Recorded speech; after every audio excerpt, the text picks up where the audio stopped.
Praise lord అండి. యేసుక్రీస్తు నామములో మీ అందరికీ నా హృదయపూర్వకమైన వందనాలు తెలియజేస్తున్నాను. చాలా రోజులైన తర్వాత మరలా ఈ యొక్క వీడియో ద్వారా మిమ్మల్ని కలవడం చాలా సంతోషంగా ఉంది. చాలా రోజులైన తర్వాత మనం బైబిల్ క్విజ్ అనేది లైవ్ చేయబోతున్నాం. సో చేస్తుంటే కొన్ని ఆటంకాలు, సౌండ్ రావటం లేదు, నా వాయిస్ వినబడటం లేదు. అందుకని ఈ యొక్క మళ్ళా షార్ట్ వీడియో చేయబోతున్నాము.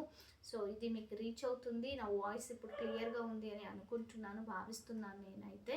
సో లైవ్ ఎందుకు అలా ప్రాబ్లం అవుతుందో తెలియటం లేదు. సో ప్రయత్నిస్తున్నారు పాస్టర్ గారు కూడా, సో అది సెట్ చేయటానికి. సో మైక్ అయితే బాగా వర్క్ అవుతూ ఉంది, బట్ లైవ్కే ఆ వాయిస్ రావటం లేదు. సో చెక్ చేసి త్వరగా మనం లైవ్ స్టార్ట్ చేసాము. అందరూ సిద్ధంగా ఉన్నారని నేనైతే నమ్మి ఉంటున్నాను. వెయిట్ చేస్తున్నందుకు మీ అందరికీ వందనాలు. త్వరగా ఈ యొక్క సౌండ్ ఏదైతే రావడం లేదో అది చెక్ చేసుకొని లైవ్ కంటిన్యూ చేస్తాం. Thank you so much. Praise lord.